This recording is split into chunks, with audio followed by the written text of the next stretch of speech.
ദാരിദ്ര്യത്തിന്റെ കരിനിഴലിൽ നിന്ന് ജനകോടികളുടെ ഹൃദയത്തിലേക്ക് മണി നടന്നു കയറിയ ആ വിസ്മയകരമായ ജീവിതകഥയാണ്. ആ ദാരിദ്ര്യത്തിനിടയിലും മണിയുടെ ഉള്ളിൽ ഒരു തീപ്പൊരി ഉണ്ടായിരുന്നു. പെട്ടെന്നൊരു ദിവസമാണ് മണിയുടെ ജീവിതത്തെ മാറ്റിമറിച്ച ആ വഴിത്തിരിവ് സംഭവിക്കുന്നത്. അതിൽ മണി അവതരിപ്പിച്ച രാജപ്പൻ എന്ന ചെത്തുകാരന്റെ വേഷം മലയാളി പ്രേക്ഷകർ ഇരു കൈയും നീട്ടി സ്വീകരിച്ചു.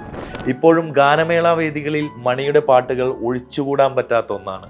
കഥകളിൽ എപ്പോഴും ഒരു വില്ലൻ ഉണ്ടാവാറുണ്ട്. ഒരു നിമിഷം കണ്ണടച്ച പഴയ ചാലക്കുടി അങ്ങാടി ഒന്ന് സങ്കല്പിക്കുക. അവിടെ ഓട്ടോ ഓടിച്ചും മിമിക്രി കാണിച്ചും നടന്ന ഒരു കറുത്തു മെലിഞ്ഞ പയ്യൻ. ദാരിദ്ര്യം വീടിൻ്റെ ഉമ്മറപ്പടിയിൽ കൂട്ടിരുന്ന കാലം. വിശപ്പടക്കാൻ പാട്ടുപാടിയും ആൾക്കാരെ ചിരിപ്പിച്ചും നടന്ന ആ പയ്യൻ പിന്നീട് ദക്ഷിണേന്ത്യൻ സിനിമയെ വിറപ്പിക്കുന്ന കരുത്തുറ്റ നടനായി മാറുമെന്ന് ആരെങ്കിലും കരുതിയോ? മണി എന്ന കലാഭവൻ മണിയുടെ ജീവിതം പോരാട്ടത്തിൻ്റെയും അതിജീവനത്തിൻ്റെയും കഥയാണ്. ദാരിദ്ര്യത്തിൻ്റെ കരിനിഴലിൽ നിന്ന് ജനകോടികളുടെ ഹൃദയത്തിലേക്ക് മണി നടന്നു കയറിയ ആ വിസ്മയകരമായ ജീവിതകഥയാണ് ഇന്നത്തെ ബിയോണ്ട് ദ ഫ്രെയിമിലൂടെ ഞാൻ നിങ്ങൾക്ക് മുന്നിലേക്ക് എത്തിക്കുന്നത്. 1971 ജനുവരി 1-ാം തീയതി തൃശ്ശൂർ ജില്ലയിലെ ചാലക്കുടി എന്ന ഗ്രാമത്തിലെ ചേനത്തുനാട് എന്ന പ്രദേശത്ത് രാമന്റെയും അമ്മിണിയുടെയും 7 മക്കളിൽ ഒരാളായാണ് മണി ജനിക്കുന്നത്. ശരിക്കും ദാരിദ്ര്യം എന്തെന്ന് അറിഞ്ഞു തന്നെയാണ് മണി വളർന്നത്. ഒരു നേരം ഉണ്ണാൻ വകയില്ലാത്ത ദിവസങ്ങൾ, സ്കൂളിൽ പോകാൻ നല്ലൊരു ഉടുപ്പില്ലാത്ത അവസ്ഥ. സ്കൂളിൽ പഠിക്കുമ്പോൾ ഉച്ചക്ക് മറ്റുള്ള കുട്ടികൾ ചോറുണ്ണുമ്പോൾ വിശപ്പടക്കാൻ സ്കൂൾ കിണറ്റിൽ നിന്ന് വെള്ളം കുടിച്ച് വിശപ്പടക്കിയ ഒരു ബാല്യം ഉണ്ടായിരുന്നു മണിക്ക്. ഒരിക്കൽ ഉച്ചഭക്ഷണമില്ലാതെ വിഷമിച്ചു നിന്നപ്പോൾ കൂട്ടുകാരൻ്റെ ചോറ്റുപാത്രത്തിൽ നിന്ന് ലഭിച്ച ഒരുരുള ചോറിൻ്റെ വില മണി പിൽക്കാലത്ത് പലപ്പോഴും ഓർത്തെടുത്തിട്ടുണ്ട്. അതുകൊണ്ടായിരിക്കണം താൻ വളർന്നപ്പോൾ വിശക്കുന്നവനെ കാണുമ്പോൾ മണിയുടെ സഹായഹസ്തം മറ്റാരേക്കാളും മുമ്പേ നീണ്ടു ചെന്നിരുന്നു. അച്ഛൻ രാമൻ ചേനത്ത് നാട്ടിൽ ചെറിയ കൂലിപ്പണികൾ ചെയ്താണ് കുടുംബം പുലർത്തിയിരുന്നത്. ജീവിക്കാൻ വേണ്ടി മണി ചെയ്യാത്ത ജോലികളില്ല. ചാലക്കുടി ടൗണിൽ ഓട്ടോ ഓടിച്ചും കെട്ടിടം പണിക്ക് പോയും ചെരുപ്പ് കുത്തിയുമൊക്കെ ആ കുട്ടി കുടുംബത്തെ സഹായിച്ചു. പക്ഷേ ആ ദാരിദ്ര്യത്തിനിടയിലും മണിയുടെ ഉള്ളിൽ ഒരു തീപ്പൊരി ഉണ്ടായിരുന്നു. അതായിരുന്നു കല. ഓട്ടോറിക്ഷ ഓടിക്കുന്നതിനിടയിലും ആളുകളെ ചിരിപ്പിക്കാൻ മണിക്കൊരു പ്രത്യേക കഴിവുണ്ടായിരുന്നു. പക്ഷികളുടെയും മൃഗങ്ങളുടെയും ശബ്ദം, വാഹനങ്ങളുടെ ശബ്ദം, പ്രശസ്ത നടന്മാരുടെ ശബ്ദം എന്നിവ മണി അനായാസം അനുകരിച്ചു. നാട്ടിലെ കൊച്ചു കൊച്ചു വേദികളിൽ മണി മിമിക്രി കാണിച്ചു തുടങ്ങി. പെട്ടെന്നൊരു ദിവസമാണ് മണിയുടെ ജീവിതത്തെ മാറ്റിമറിച്ച ആ വഴിത്തിരിവ് സംഭവിക്കുന്നത്. അതായിരുന്നു കലാഭവനിലേക്കുള്ള എൻട്രി. കൊച്ചിൻ കലാഭവനിൽ എത്തിയതോടെ മണിയുടെ പ്രതിഭയ്ക്ക് കൂടുതൽ തിളക്കം കിട്ടി. കലാഭവന്റെ അമരക്കാരനായിരുന്ന ആബേലച്ചനെ മണിയെ നന്നായി ബോധിച്ചു. സിദ്ദിഖ്, ലാൽ, ജയറാം, ദിലീപ്, നാദിർ ഷാ, ഹരിശ്രീ അശോകൻ, സൈനുദ്ദീൻ തുടങ്ങിയ ഒരുപാട് പ്രതിഭകൾ വളർന്ന അതേ തട്ടകത്തിൽ മണിയും തൻ്റെ സാന്നിധ്യം അറിയിച്ചു. സ്റ്റേജിൽ മണി കയറിയാൽ കാണികൾക്ക് ഇരിപ്പുറക്കില്ലായിരുന്നു. ആഫ്രിക്കൻ കാടുകളിലെ പക്ഷികളുടെ ശബ്ദവും കുരങ്ങിൻ്റെ ചേഷ്ടകളും ഓട്ടോറിക്ഷ സ്റ്റാർട്ട് ചെയ്യുന്ന ശബ്ദവും ഒക്കെ മണി സ്റ്റേജിൽ അവതരിപ്പിച്ചപ്പോൾ ജനങ്ങൾ അത്ഭുതത്തോടെ കൈയടിച്ചു. ചാലക്കുടിയിലെ ഒരു സാധാരണ ഓട്ടോക്കാരൻ അങ്ങനെ കലാഭവൻ മണി എന്ന പേരിൽ അറിയപ്പെടാൻ തുടങ്ങി. മിമിക്രി വേദികളിലെ തിളക്കം മണിയെ സിനിമയുടെ ലോകത്തേക്ക് നയിച്ചു. സിബി മലയിൽ സംവിധാനം ചെയ്ത അക്ഷരം എന്ന ചിത്രത്തിലൂടെ ഒരു ചെറിയ വേഷത്തിലാണ് മണി ആദ്യമായി ക്യാമറയ്ക്ക് മുന്നിലെത്തുന്നത്. എന്നാൽ മണിയുടെ സിനിമാ ജീവിതം മാറ്റിമറിച്ചത് 1996 പുറത്തിറങ്ങിയ ലോഹിതദാസ് സുന്ദർദാസ് കൂട്ടുകെട്ടിൻ്റെ സല്ലാപം എന്ന ചിത്രമാണ്.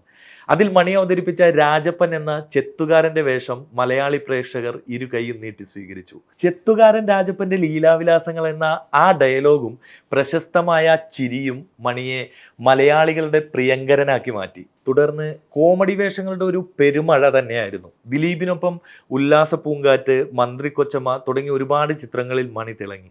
മണി വെറും ഒരു കോമഡി നടൻ മാത്രമല്ലെന്ന് തെളിയിക്കാൻ അധിക കാലമൊന്നും വേണ്ടിയൊന്നില്ല. 1999 വിനയൻ സംവിധാനം ചെയ്ത വാസന്തിയും ലക്ഷ്മിയും പിന്നെ ഞാനും എന്ന ചിത്രം മണിയുടെ അഭിനയത്തിൻ്റെ സുവർണ അധ്യായമാണ്. അന്ധനായ തെരുവുഗായകനായ രാമു, ആ കഥാപാത്രമായി മണി ജീവിക്കുകയായിരുന്നു. മണിയുടെ കണ്ണില്ലാത്ത നോട്ടവും പാട്ടിലെ വേദനയും തിയേറ്ററിലിരുന്ന പ്രേക്ഷകരുടെ കണ്ണുകളെ ഈറനണിയിച്ചു. ദേശീയ അവാർഡിന്റെ തൊട്ടരികിൽ വരെ മണിയെത്തി. ഒടുവിൽ ആ വർഷത്തെ ദേശീയ ചലച്ചിത്ര അവാർഡിൽ പ്രത്യേക ജൂറി പരാമർശവും സംസ്ഥാന അവാർഡും മണിയെ തേടിയെത്തി. തുടർന്ന് കരുമാടിക്കുട്ടൻ എന്ന ചിത്രത്തിലെ മാനസിക വളർച്ചയില്ലാത്ത കഥാപാത്രം മണിയുടെ അഭിനയ മികവിൻ്റെ മറ്റൊരു ഉദാഹരണമായിരുന്നു. മലയാളത്തിൽ മാത്രമല്ല, തമിഴിലും തെലുങ്കിലും മണി തൻ്റെ സാമ്രാജ്യം വെട്ടിപ്പിടിച്ചു. വിക്രം നായകനായ ജെമിനി എന്ന ചിത്രത്തിലെ പെരുമാൾ എന്ന വില്ലൻ വേഷം ദക്ഷിണേന്ത്യയെ മുഴുവൻ ഞെട്ടിച്ചു. നായകനായും വില്ലനായും സഹനടനായും മണി തെന്നിന്ത്യൻ സിനിമയിലെ ഒഴിച്ചുകൂടാൻ പറ്റാത്ത സാന്നിധ്യമായി മാറി. സിനിമയിലെ തിരക്കുകൾക്കിടയിലും മണിയെ ജനങ്ങളിലേക്ക് കൂടുതൽ അടുപ്പിച്ചത് അദ്ദേഹത്തിൻ്റെ നാടൻ പാട്ടുകളായിരുന്നു. മണിയുടെ പാട്ടുകൾ എന്നും സാധാരണക്കാരോട് അടുത്ത പാട്ടുകളായിരുന്നു. കണ്ണിമാങ്ങ പ്രായത്തിൽ നിന്നെ ഞാൻ കണ്ടപ്പോൾ, വരുത്തൻ്റെ ഒപ്പം ഒളിച്ചു ചാടിയ തങ്കമ്മേ, കണ്ടോ നാട്ടാരെ, ചാലക്കുടി ചന്തക്ക് പോയപ്പോൾ, അങ്ങനെ ഒരുപാട് പാട്ടുകൾ. ഈ പാട്ടുകൾ കേൾക്കാത്ത മലയാളികളില്ല. മണിയുടെ നാടൻ പാട്ടുകളുടെ കാസറ്റുകൾ ലക്ഷക്കണക്കിനാണ് വിറ്റുപോയത്. ഗൾഫ് നാടുകളിലും വിദേശത്തും മണി നടത്തിയ സ്റ്റേജ് ഷോകളിൽ ആയിരക്കണക്കിന് ആളുകളാണ് ആ പാട്ടുകൾ കേട്ട് നൃത്തം ചെയ്തത്. സ്റ്റേജിൽ പാടുമ്പോൾ മണിക്കുണ്ടായിരുന്ന ഒരു ഊർജം കാണികളെയും ആവേശഭരിതരാക്കിയിരുന്നു. മണി പറഞ്ഞിട്ടുണ്ട്, എൻ്റെ പാട്ടുകൾ പണക്കാർക്ക് വേണ്ടിയുള്ളതല്ല, ഇത് കഷ്ടപ്പെടുന്നവൻ്റെയും വിയർക്കുന്നവൻ്റെയും പാട്ടുകളാണ്. ആ പാട്ടുകൾ പാടുമ്പോൾ മണിക്കൊരു പ്രത്യേക ഊർജം ഉണ്ടായിരുന്നു. ആവേശം സിരകളിൽ പടർത്തുന്ന ആ ശബ്ദം ഇന്നും ഗൃഹാതുരത്വമായി അവശേഷിക്കുകയാണ്. ഇപ്പോഴും ഗാനമേള വേദികളിൽ മണിയുടെ പാട്ടുകൾ ഒഴിച്ചുകൂടാൻ പറ്റാത്ത ഒന്നാണ്. എത്ര വലിയ താരമായി മാറിയെങ്കിലും കോടികൾ സമ്പാദിച്ചെങ്കിലും മണി തൻ്റെ ഭൂതകാലം മറന്നില്ല. ചാലക്കുടി പുഴയുടെ തീരത്ത് അദ്ദേഹം നിർമ്മിച്ച പാടി എന്ന ഔട്ട് ഹൗസ് സൗഹൃദങ്ങളുടെയും കാരുണ്യത്തിൻ്റെയും കേന്ദ്രമായിരുന്നു. പാവപ്പെട്ടവർക്ക് ചികിത്സാ സഹായം നൽകാനും കുട്ടികൾക്ക് പഠിക്കാൻ സഹായിക്കാനും മണി എപ്പോഴും മുമ്പിലുണ്ടായിരുന്നു. നാട്ടിലെ ഓട്ടോറിക്ഷ തൊഴിലാളികൾക്കൊപ്പം ഇരിക്കാനും സാധാരണക്കാർക്കൊപ്പം കപ്പയും മീൻകറിയും കഴിക്കാനും മണിക്ക് യാതൊരു മടിയില്ലായിരുന്നു. അതുകൊണ്ട് തന്നെ ചാലക്കുടിക്കാർക്ക് അദ്ദേഹം സിനിമയിലെ സൂപ്പർ സ്റ്റാർ ആയിരുന്നില്ല, മറിച്ച് അവരുടെ സ്വന്തം മണിച്ചേട്ടനായിരുന്നു. കഥകളിൽ എപ്പോഴും ഒരു വില്ലൻ ഉണ്ടാവാറുണ്ട്. മണിയുടെ ജീവിതത്തിലെ വില്ലൻ അദ്ദേഹത്തിൻ്റെ ആരോഗ്യ പ്രശ്നങ്ങളായിരുന്നു. കഠിനമായ അധ്വാനവും തെറ്റായ ചില ജീവിത രീതികളും അദ്ദേഹത്തിൻ്റെ കരളിനെ ബാധിച്ചു. ഒടുവിൽ 2016 മാർച്ച് മാസം ആ കറുത്ത വാർത്ത കേരളത്തെ തേടിയെത്തി. മാർച്ച് 5 മണിയെ ഗുരുതരാവസ്ഥയിൽ കൊച്ചിയിലെ അമൃത ഹോസ്പിറ്റലിൽ പ്രവേശിപ്പിച്ചു. മണി തൻ്റെ പ്രിയപ്പെട്ട കൂട്ടുകാർക്കൊപ്പം പാടിയിൽ സമയം ചിലവഴിക്കുന്നതിനിടയിലാണ് അദ്ദേഹത്തിന് സുഖമില്ലാതാവുന്നത്. ഡോക്ടർമാർ പരമാവധി ശ്രമിച്ചെങ്കിലും വിധി മറ്റൊന്നായിരുന്നു. 2016 മാർച്ച് 6 വൈകുന്നേരം ആ ചാലക്കുടിക്കാരൻ ചങ്ങാതി ഈ ലോകത്തോട് വിട പറഞ്ഞു. വെറും 45 വയസ്സിൽ. മണിയുടെ മരണം ഇപ്പോഴും പലരിലും ഒരു നിഗൂഢതയായി അവശേഷിക്കുകയാണ്. വിഷാംശം ഉള്ളിൽ ചെന്നതാണെന്ന വാർത്തകൾ വന്നതോടെ അന്വേഷണങ്ങൾ നടന്നു.